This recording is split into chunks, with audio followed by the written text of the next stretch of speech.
Now, for more on the Goldman Facebook fine print, you might say, let's bring in one of the Bloomberg reporters who got the story. Chief Financial Correspondent Christine Harper is with us on the phone. Christine, given all the attention that Goldman got last year over abacus and CDOs and potential conflicts of interest, what are regulators going to think of this?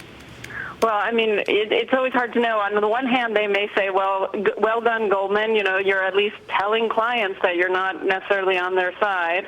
On the other hand, I mean, sometimes disclosures can be so broad that they're kind of meaningless. They're sort of like, you know, don't trust us at all.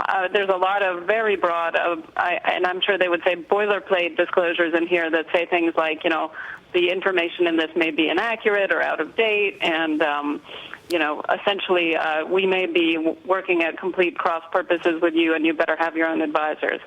So it's an interesting position to be in for them. And it's all happening just days or at least weeks before Goldman reveals its new set of internal business standards, and those are coming out because of everything that happened last year. So how do they fit together? That's right. I think that's kind of one of the great ironies of this, is that Goldman Sachs said back last year that they were going to undertake a major review of the way they deal with clients and their business standards to make sure that they're doing everything they can for their clients properly. This was right after the SEC sued them over that abacus deal. And the results of that are supposed to come out pretty soon, maybe as early as next week. And so, you know, it's going to be interesting to see whether at some level they just say, well, we can have any kind of conflict with clients as long as we just let them know. Because that certainly seems to be what they're doing here. Now, Christine, we found out from this investment profile that Goldman Sachs' own internal hedge fund is investing in Facebook, in addition to the money it's raising from private wealth clients. You know, does it matter to those clients? Yeah, I mean, two things are interesting about that. One is that the group that's investing, this $75 million initial investment, is Goldman Sachs Investment Partners, which is a hedge fund that was established a few years ago by a group of former prop traders from the Principal Strategies Group. You probably remember that is the group that Goldman just had to shut down because it's a prop trading group that that invests in, you know, the equity markets.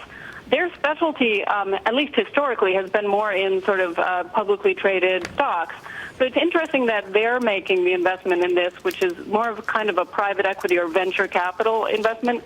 You might actually expect that it'd be more usual for Goldman Sachs Capital Partners to make that investment. The fact that they're not is interesting. And the other thing that's interesting is that because this fund is already in there, I've at least talked to one private wealth client of Goldman's who told me he wasn't interested in participating in this Facebook offering because he's already invested in Goldman Sachs Investment Partners, so he'll be sort of, he'll be getting his it or exposure not. Anyway. Yeah, he's in there already, so why should he buy some more? Christine, good of you to join us here on the Inside Track. Our Chief Financial Correspondent here at Bloomberg, Christine Harper.